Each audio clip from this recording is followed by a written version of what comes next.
Terminamos con lo que son las hemorragias, tanto del primer como segundo trimestre, y ahora vamos a ver la segunda patología de muerte materna, ¿no? Como son la preeclampsia, la eclampsia y el síndrome de HELLP. La hipertensión arterial es una complicación, es la más frecuente del embarazo, ¿no? Que nos trae ciertas manifestaciones clínicas y por ende nos permite detectarlos y por ende también prevenir este tipo de complicaciones, tanto maternas como fetales. ¿Cómo vamos a detectar estas complicaciones? Con una toma de presión arterial, ¿no? Generalmente esto se conoce como un síndrome hipertensivo del embarazo o hipertensión transitoria del embarazo, y después, cuando ya están los valores alterados, vamos a conocerlas como la toxemia, ¿no? Cuando hablamos de un síndrome hipertensivo del embarazo, tenemos que conocer o saber los valores, ¿no? De la presión arterial sistólica y la diastólica, ¿no? Presión arterial sistólica mayor o igual a 140 milímetros de mercurio en al menos 2 ocasiones separadas por 6 horas. Presión arterial diastólica mayor o igual a 90 milímetros de mercurio en al menos 2 ocasiones separadas por 6 horas. Y la presión arterial media mayor o igual a 105 milímetros de mercurio. La paciente ya se cataloga como un síndrome hipertensivo del embarazo. En este síndrome hipertensivo del embarazo podemos encontrar hipertensión inducida por el embarazo, que quiere decir que solamente como está embarazada puede desarrollar la preeclampsia como la eclampsia. Puede ser la paciente hipertensa crónica, puede ser que sea hipertensa crónica más preeclampsia, o puede ser que sea una hipertensión transitoria, ¿no? Todas estas clasificaciones podemos verla en la paciente. ¿Qué factores van a predisponer para este síndrome hipertensivo? La nuliparidad, la historia familiar de la paciente, antecedentes, ¿no? Mi madre hipertensa, mi padre hipertenso, mis abuelos hipertensos, mi hermana hipertensa, pero yo hasta ahorita no he hecho ningún cuadro de hipertensión. ¿Pero alguna vez he controlado la presión? No. Entonces tampoco no puedo decir de que no soy hipertensa. Si nunca me he controlado, tampoco no puedo decir que soy hipertensa. El grupo de extremos, los embarazos múltiples, la hipertensión crónica, la preeclampsia severa, o sea, si tiene antecedentes de preeclampsia, la enfermedad renal, síndrome de antifosfolípidos, diabetes, mola y otro tipo de enfermedades inmunes, ¿no? Cuando hablamos de la preeclampsia leve, la presión arterial la vamos a encontrar entre 140 con 90 la paciente, ¿no? Va a haber edema en cara, manos, que no va a desaparecer con el reposo. Hay un rápido aumento del peso, la proteinuria va a ser 2 gramos en 24 horas, ¿no? Si hay una aparición tardía, empeora el pronóstico. Ahora, cuando la paciente en sus controles prenatales, dentro de los controles que le piden el hemoglobina, el grupo sanguíneo, ¿no? Le piden también una proteinuria, un examen de proteinuria que se hace en un simple examen de orina, ¿no? Si el examen de orina sale proteinurias dosable o sale con una cruz, ya podemos sospechar de una preeclampsia, ¿no? Porque no en todas las pacientes vamos a encontrar toda esta sintomatología. De hecho, mi paciente puede estar con 110/70 o 110/80, pero y no puede tener edema, pero si ya tiene proteinuria en la orina, ya puedo sospechar yo de una preeclampsia leve, ¿no? En la preeclampsia grave vamos a encontrar la PA mayor de 160 con 110, cefalea, edemas, aumento de peso, oliguria, menos de 400 mililitros en 24 horas, y las proteinurias igual mayor de 2 gramos. Principalmente se presentan en las primigestas y en las mujeres jóvenes, las menores de 25 años, sin antecedentes cardiovasculares o renales. Aparece en la segunda mitad de la gestación y es característicamente reversible en el posparto. ¿Por qué se presentan? Bueno, se dice de que nuestro organismo piensa que el feto es un agente que está dañando. Entonces, al querer eliminar el feto, al quererlo sacar, es que puede ser que el organismo reaccione. Es una de las teorías, ¿no? Aparte de otros factores que también intervienen.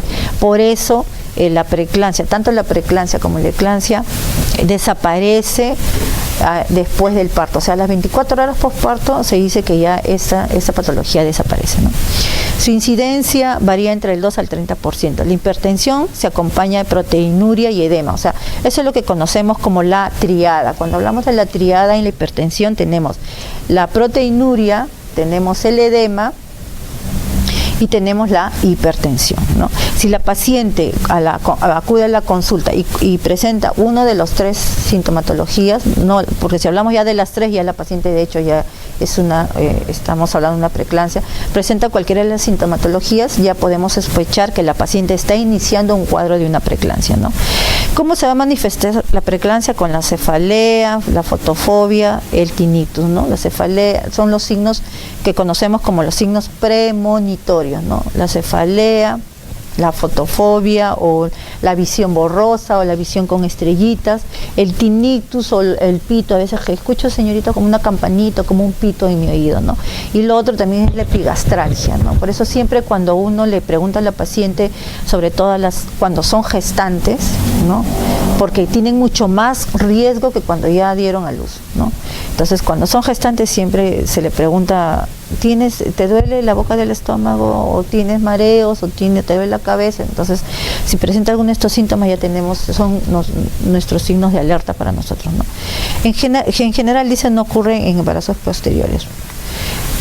La eclampsia es la forma más severa, o sea, lo ideal es que la paciente no pase de la preeclampsia a la eclampsia, ¿no? Porque cuando hablamos ya de eclampsia y cuando vamos a hablar de síndrome HELLP, ya el organismo lo deteriora mucho más, ¿no? La eclampsia es la forma más severa de la preeclampsia.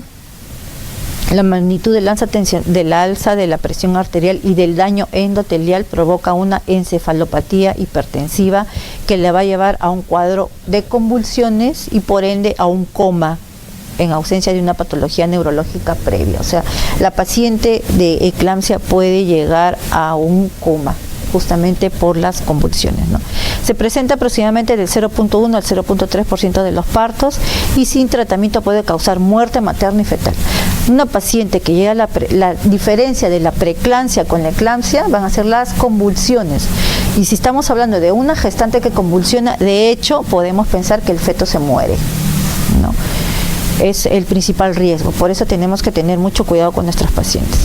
Si hablamos de una hipertensión arterial crónica, de una paciente que ya es hipertensa, vamos a encontrar que la presión arterial se va a elevar antes de las 20 semanas, ¿no? Entonces, cuando se eleva antes de las 20 semanas, entonces podemos pensar que es una hipertensión crónica, más no una preeclampsia, ¿no? Con los consiguientes exámenes de laboratorio, ¿no? Y la clínica que pueda presentar la paciente. Es más frecuente en mujeres mayores de 30 años multíparas con antecedentes familiares, porque muchas de ellas nunca se han controlado la presión ni tampoco saben si son hipertensas o no, y se subdivide en hipertensión arterial esencial, sobre el 90% de los casos, e hipertensión secundaria o crónica. O sea, hay algunas que son hipertensas y tampoco nunca toman medicamentos, solamente cuando se sienten mal, ¿no? O sea, cuando me duele la cabeza, que sé que me sube la presión, tomo, o sea, que son irregulares en su tratamiento, ¿no? Bueno, cuando hay hipertensión, cuando hay presión alta, ¿qué va a hacer? Va a alterar el sistema nervioso central, va a haber alteraciones hematológicas, va a haber alteración en el hígado, en el riñón, en pulmones y también en el útero, en el feto y en la placenta.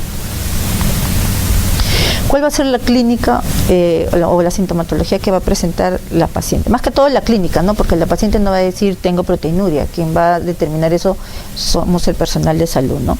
La clínica va a ser la hipertensión, lo primero, la proteinuria, el edema, la falla renal, la disfunción hepática que le puede llevar a un síndrome de HELLP, el edema pulmonar, la ascitis o la nasarca, ¿no? Cuando hablamos de ascitis estamos hablando de retención de líquidos.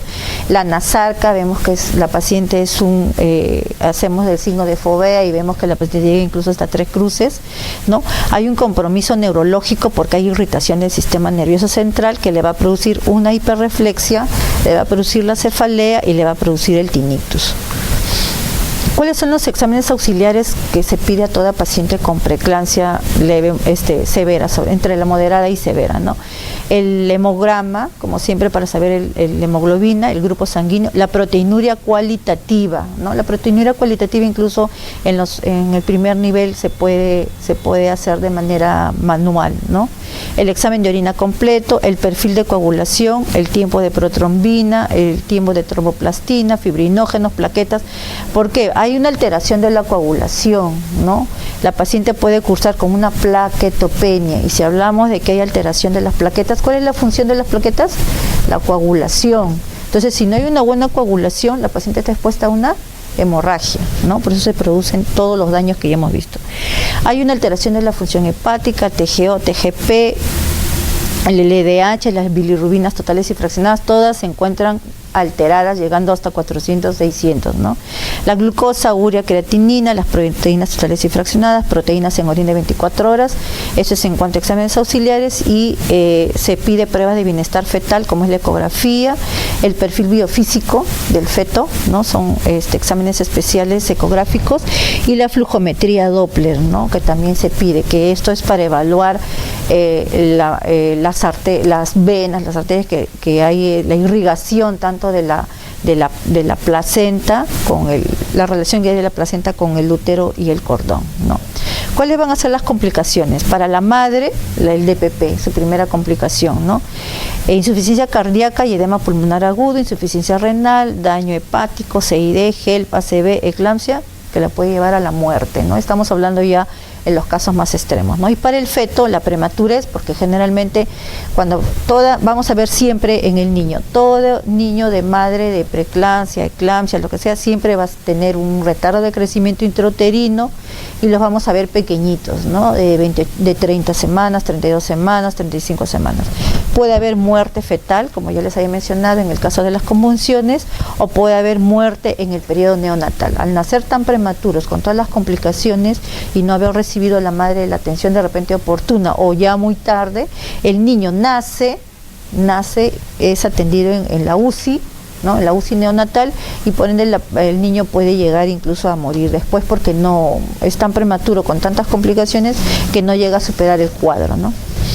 Para esto tenemos que hacer una prevención, por decirlo así, primaria, ¿no? Primaria en el primer nivel, ¿no? Que se hace en un embarazo de bajo riesgo, y generalmente esto, bueno, lamentablemente nosotros no lo hacemos, ¿no? Porque en un primer nivel quien hace la evaluación es la obstetra. Entonces, pero como siempre les digo, a veces eso no quita de que nosotros también, si la tenemos a la madre porque tiene a veces otro niño, y lo tenemos el niño en la vacuna o en crecimiento y desarrollo, entonces de repente por ahí tratar de preguntar cómo va su embarazo, ¿no? Darle de repente algunas recomendaciones que nosotros conocemos y que muchas veces no se les da a la mamá, ¿no? La prevención secundaria, bueno, se realiza en una mujer que ya tiene una preeclampsia grave en un embarazo previo, ¿no? O sea, en las pacientes que están hospitalizadas siempre les decimos, señora, salga con su método, cuando ya sale de alta, ¿no? Puede volver a desarrollar. Ayer justamente tenía una paciente en la cual su embarazo anterior ha sido una preeclampsia severa, y después de un año nuevamente la tenemos, ¿no? Otra vuelta con un cuadro de preeclampsia, ¿no? Entonces, muchas veces podemos decir, o a veces todo queda en el papel, pero mucho depende también de la paciente, ¿no? Y de que sea consciente de su salud también, ¿no? De cuidar su salud. En la prevención terciaria, las medidas preventivas dentro del deterioro materno y fetal en una mujer embarazada que va a cursar con hipertensión, edema y proteinuria. Eso es más que todo ya cuando está hospitalizada, ¿no? La enfermera debe iniciar precozmente la educación y orientación de una futura madre, teniendo mayor énfasis en ¿dónde? En los factores de riesgo en las primerizas, en aquellas que tienen antecedentes, en aquellas con personas de antecedentes de hipertensión arterial, las de embarazo múltiple, las de menor edad, las obesas, ¿no? O aquellas pacientes que tengan como enfermedad de fondo diabetes o hipertensión arterial, ¿no? En la preeclampsia y en la eclampsia, los controles y los cuidados tienen que ser, bueno, valorando los signos y síntomas de riesgo, y los controles tienen que ser tanto en el parto como en el posparto, ¿no? En la paciente de hipertensión crónica con preeclampsia agregada hay que tener cuidados básicos, sobre todo en la presión arterial, insistir a la paciente que venga sus controles o que de repente se controle particularmente, ¿no? O sea, no esperar al otro mes, sino de repente interdiario, y de acuerdo a eso que acuda al servicio de salud si es que encuentra alguna alteración, ¿no? Y aquellas que son hipertensas, bueno, de todas maneras, siempre en toda paciente hipertensa tenemos que hacer la parte educativa, ¿no? Porque sabemos que la hipertensión sí o sí también deteriora muchos órganos y tejidos en nuestro organismo, ¿no? ¿Cuál va a ser el manejo en una preeclampsia leve? El reposo de cúbito lateral izquierdo, una dieta hiperproteica, porque se ha visto de que la disminución de proteínas o el déficit nutricional de proteínas también hace que la mayoría de nuestros pacientes desarrolle una preeclampsia, ¿no? El autocontrol de los movimientos fetales, ¿no? Enseñarle a la paciente que siempre tiene que sentir que el bebé se mueve. Si por ejemplo en 24 horas debe moverse 6 veces o 8 veces, ¿no? Porque hay algunas que dicen, mi bebé se mueve más en la mañana porque tengo hambre, entonces como yo siento que ya, pero me he levantado y no siento que se mueve. Entonces, decirle, ¿no? O educarle, bueno señora, entonces el niño en 24 horas tiene que tener 6 movimientos, ¿no? Y sobre todo no debe tener tampoco la paciente muchos periodos de ayuno, porque también cuando hay periodos de ayuno hay también hipoglicemia tanto para el niño como para la mamá. Entonces eso también hace, si yo no estoy hipoglicémico dentro de la barriga de mi mamá, y entonces eso me da que no me mueva, ¿no? Porque hay algunas también que no, por motivos, bueno, económicos, o a veces que no tienen la solvencia económica, o no tienen de repente quien les apoye, a veces no ingieren sus 3 alimentos, ¿no? Que deben de ingerir, o deben tener una dieta indicada, ¿no? O adecuada. Entonces a veces no cumplen con eso, entonces eso también es un motivo de que no haya muchos movimientos del niño, ¿no? El control de la presión arterial, referir al niño, a la madre, si es que estamos hablando de un primer nivel, ¿no? Si la condición mejora, controlar la presión, el edema, ¿no? Puede ser que sea una preeclampsia leve, que ya la hemos detectado, y citar a la paciente cuanto antes mejor, ¿no? Para hacerle un seguimiento, ¿no? Si esto, si empeora, hay que hospitalizar a la paciente. Si es mayor de 37 semanas, terminar la gestación por vía vaginal o cesárea. Hay preeclampsias leves que han salido por vía vaginal. Si es menor de 37 semanas, indicar reposo y control. Si hay mejoría, continuar el embarazo. Y si permanece estacionaria, ya el médico es el que va a determinar. Siempre a los finales quien determina es el médico, ¿no? Pero siempre acuérdense que tenemos que explicar los procesos a la paciente, porque ya muchas veces ya me he dado con la sorpresa que la paciente se hospitaliza, y muchas veces dice, pero me hospitaliza, pero el médico no me ha dicho por qué, ni para qué, ni cuántos días, ni nada. Entonces eso también tenemos que, a veces por la premura del tiempo o con tantos pacientes, pero nunca olvidarnos siempre de darles la debida respuesta, o darles lo que la paciente muchas veces desea, ¿no? Satisfacer sus dudas. La preeclampsia y la eclampsia se manejan de manera similar, salvo que la eclampsia del parto debe producirse a más tardar dentro de las 12 horas que siguen a la aparición de convulsiones. Todos los casos de preeclampsia severa deben recibir manejo activo. Los signos y síntomas de eclampsia, como son la visión borrosa, el dolor, la hiperreflexia, son poco confiables y por tanto no se recomienda. O sea, el manejo siempre tiene que ser expectante. O sea, la paciente, por ejemplo, en una eclampsia, la paciente ha convulsionado, ya le damos las medidas, le colocamos el diazepam, la paciente ya está después de lo que ya convulsiona, está en un periodo de reposo, pero eso no quiere decir que la paciente no pueda volver a convulsionar, ¿no? Entonces por eso tenemos que estar siempre alertas o atentas, ¿no? Tener siempre todo a la mano, ¿no? En el hospital, por ejemplo, tenemos un ambiente en donde exclusivamente están las toxémicas, que más adelante ojalá se convierta en un intermedio materno, en el cual tenemos no todo lo necesario para la intubación, el equipo de aspiración, la máscara de oxígeno, la máscara de reservorio, la cánula, o sea, todo para que en ese momento no estemos saliendo corriendo a buscar dónde está el diazepam, tenemos el coche de paro. Entonces tener siempre todo lo que vamos a necesitar a la mano, ¿no? Vigilar la respiración y asegurar la permeabilidad de las vías aéreas, administrar oxígeno en caso que sea necesario, proteger a la mujer de lesiones. Si es una paciente que ya sabemos que tiene preeclampsia o eclampsia, siempre asegurarnos con las barandas, ¿no? Y la paciente siempre tiene que estar con su vía endovenosa y su cloruro de sodio. Cuando nuestra paciente ingresa, ¿no? A veces viene por consultorio por una preeclampsia leve, entonces se hace la anamnesis en el cual tenemos que evaluar toda la sintomatología, hacer el examen físico, el control de funciones vitales o signos vitales, a veces nos indica colocarle la vía o no, administrar el oxígeno en caso sea necesario, ¿no? Si se presentan las convulsiones, por ejemplo, como es la mordedura de lengua, ¿no? Hay que mantener la permeabilidad de la vía aérea, hay que hacer la aspiración de las secreciones.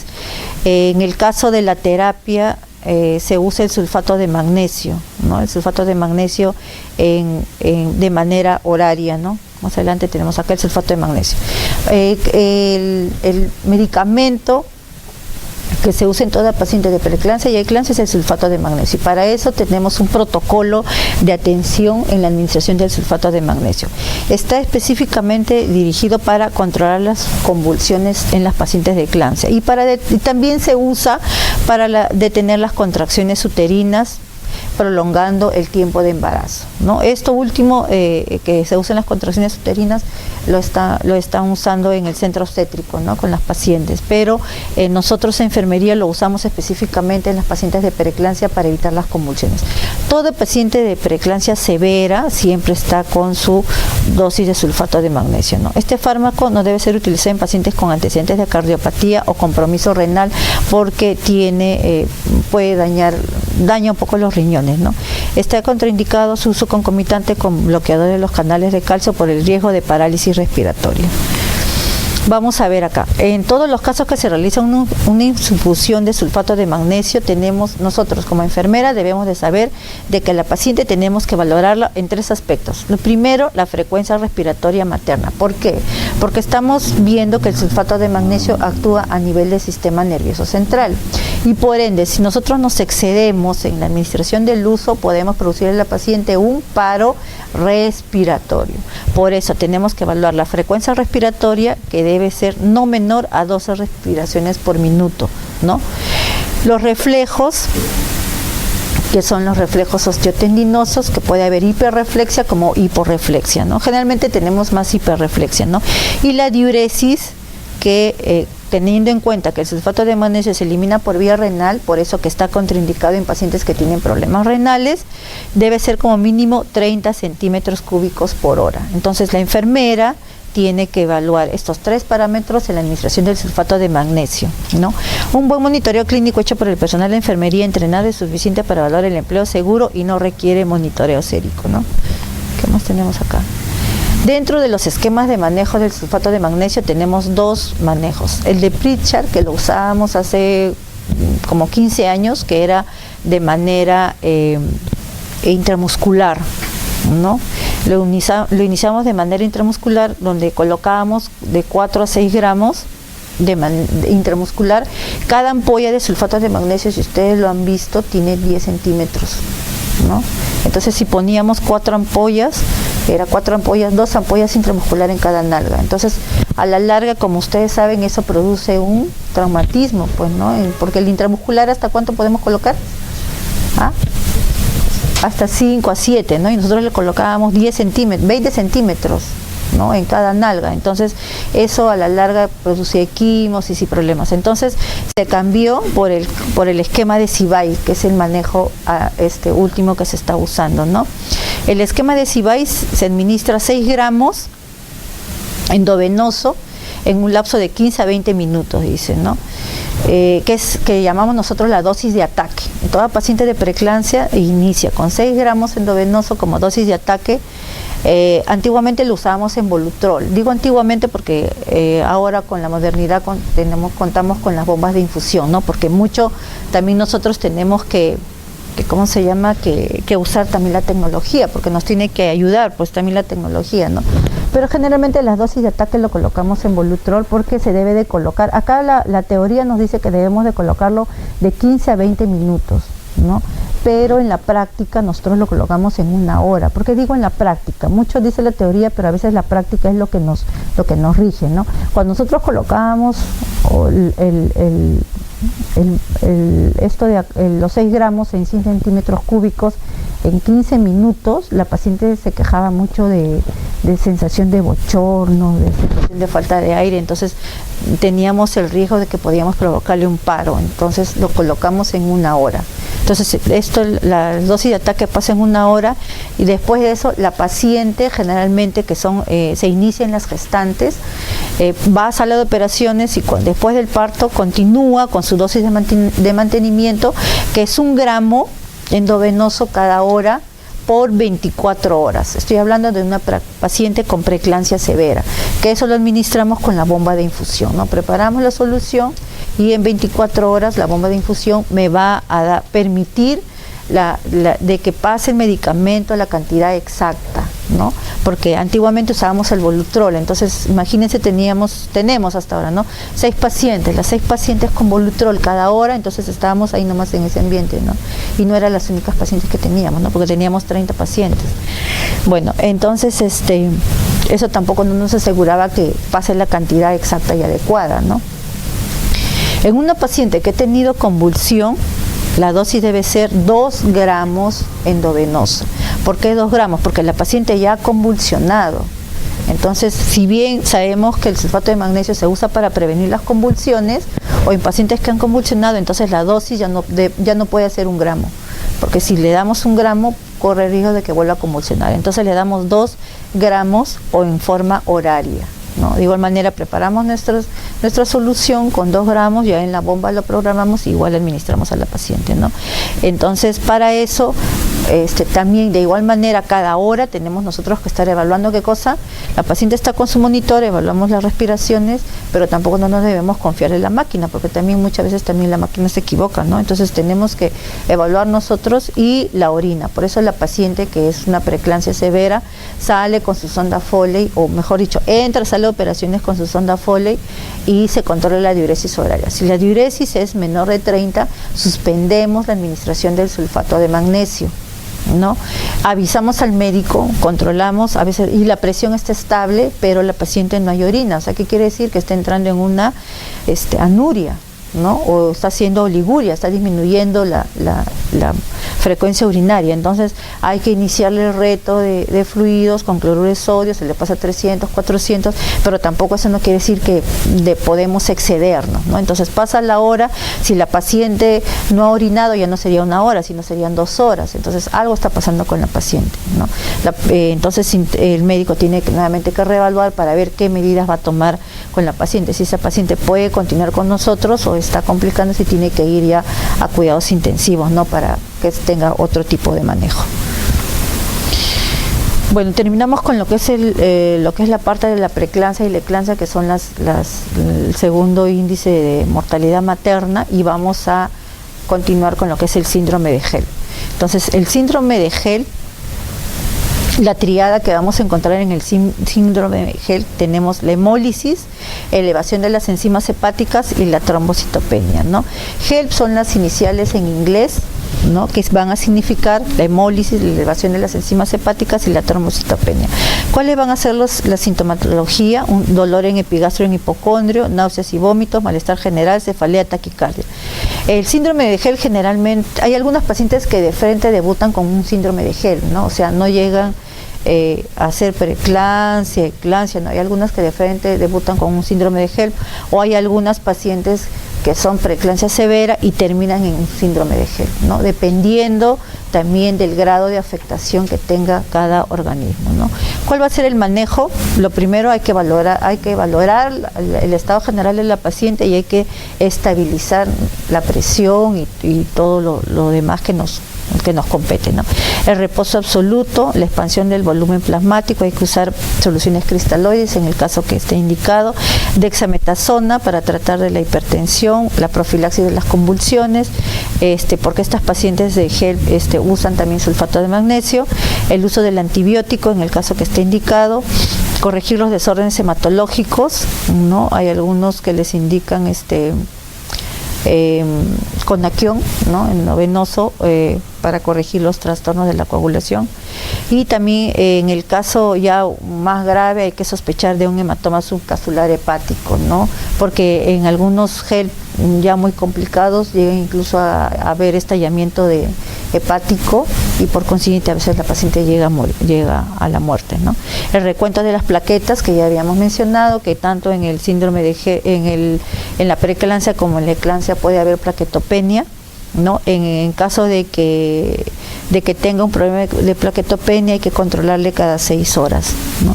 ¿Cuáles van a ser las intervenciones de enfermería? Bueno, en este caso se ha puesto a sala de partos, ¿no?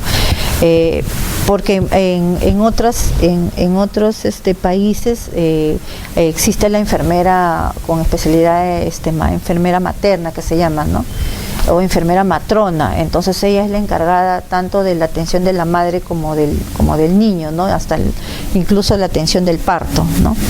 Bueno, hay que siempre, como ya les había mencionado, orientar a la paciente, ¿no? Sobre todo en qué cosa le va, antes de hacer cada procedimiento, siempre tenemos que explicarle a la paciente, ¿no? A veces un poco nos olvidamos eso y la paciente, eso es lo que más se queja, ¿no? Que el médico viene, ordena, pero a veces no explica qué cosa es lo que le van a hacer.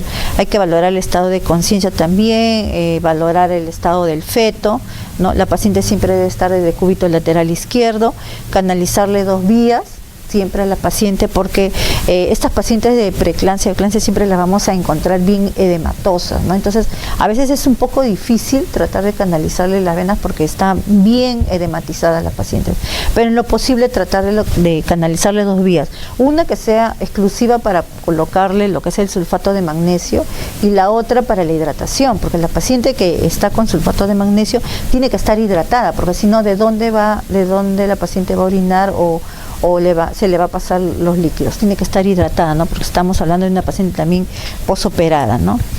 Bueno, los exámenes, ¿no? La hidratación siempre va a ser de acuerdo al protocolo, a la indicación médica, preparar a la paciente para el parto, en el caso que la tengamos gestante, si es para un parto vaginal o una cesárea, la sonda Foley, porque mediante la sonda vamos a controlar pues la diuresis horaria, ¿no?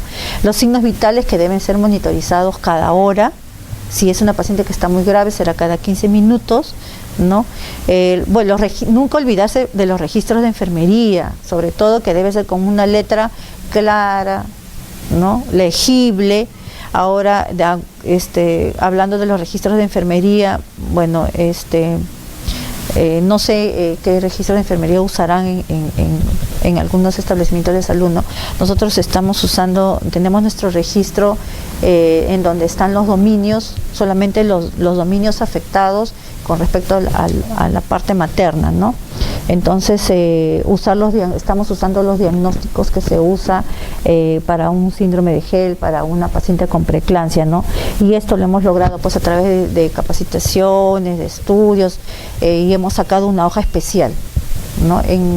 No sé si en otras instituciones de salud estarán usando eso a pie o usan por dominios, pero nosotros sí estamos usando nuestra hoja de dominios cerca de 10 años, ¿no? Entonces ya las patologías, ya los diagnósticos ya lo sabemos, como quien dice, ya uno ya sabe, ¿no?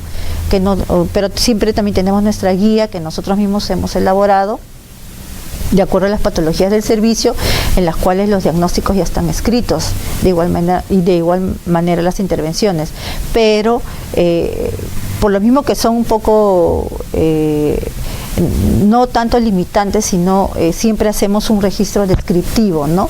Porque cuando hay a veces problemas legales, mucho lo que son nuestros diagnósticos o nuestros registros a veces no están muy especificados, ¿no? Entonces, pero sí nosotros tratamos de conservar nuestros diagnósticos, más nuestras intervenciones siempre, bueno, tenemos que escribir todo lo que hacemos paso a paso, hora a hora, sobre todo cuando son pacientes que son muy de cuidado, ¿no? Porque dependiendo de eso también a veces dicen, no, yo no te indiqué esto, o yo te indiqué el otro, ¿por qué le pusiste? ¿Por qué no me avisaste? ¿No? Porque a veces mucho nosotros hacemos, pero a veces poco registramos. Y a veces cuando hay las complicaciones dicen, pero ¿por qué no le puso? No, pero sí lo puse, pero no está escrito. Y lo único que lamentablemente nos va a salvar de algún juicio o de algún problema legal son nuestros registros de enfermería que estén bien hechos, ¿no? Entonces siempre, porque a veces la paciente nosotros hacemos y después nos sentamos a escribir y a veces nuestra mente es frágil y nos podemos olvidar, ¿no? Entonces siempre estar al pendiente de nuestros registros de enfermería. Si la paciente llega a convulsionar, ¿qué cosa vamos a hacer, no? En caso de convulsiones, claro, avisarle al médico, lo primero, pero no nos vamos a ir a avisar al médico y ahí nos vamos a dejar a la paciente sola convulsionando, ¿no? Tenemos que realizar el ABC de la reanimación, colocarle las medidas protectoras, ¿no? Si es posible colocarle pues el protector bucal o el tubo que se coloca, ¿no? Levantarle la cabeza, si ya la paciente ya pasó la convulsión, la paciente debe estar en una cama con barandas, administrarle la fenitoína o el sulfato de magnesio, o sea, según el protocolo, ¿no? Cuando la paciente convulsiona, porque varias veces nos ha tocado pacientes que convulsionan, no solamente por lo que es la hipertensa, sino pacientes que ya tienen un antecedente de un cuadro de una epilepsia no tratada, ¿no? Porque hay pacientes que se embarazan y perdón, el neurólogo o a veces ellas mismas suspenden la administración de su carbamazepina porque piensan que le va a hacer daño al feto. Entonces esa paciente está en riesgo de convulsión en cualquier momento. Nos ha llegado pacientes ya con epilepsia, entonces de igual manera se le coloca siempre su diazepam. Una vez que ya pasa el efecto, una vez que ya la paciente ya se despierta, ya puede continuar. Si es una paciente con un cuadro de epilepsia, continúa con su fenitoína. Y si es una paciente que ha convulsionado por un cuadro de eclampsia, continúa con su administración de sulfato de magnesio. El sulfato de magnesio solo puede administrarse por 24 horas. Ahora, si es una paciente que ha sido una preeclampsia severa y normal, está recibiendo su sulfato de magnesio y aún así convulsiona, no se suspende el sulfato, ¿no? Se administra se vuelve a administrar por 24 horas más desde el momento que ocurrió el evento, ¿no? ¿Cuál es la diferencia entre estos tres síndromes que son mortales para la mujer, ¿no? En la preeclampsia, el incremento de la presión arterial va acompañado del edema, proteinuria y ambas ocurren después de la semana 20 de gestación. La eclampsia, las complicaciones de la preeclampsia misma que se acompaña o sea, son las mismas complicaciones, pero se acompañan las convulsiones. Y en el síndrome de HELLP es un grupo de síntomas que presentan las mujeres embarazadas que padecen de anemia hemolítica, de las enzimas hepáticas y un bajo conteo de plaquetas, ¿no? O sea, esa es la diferencia entre las tres patologías.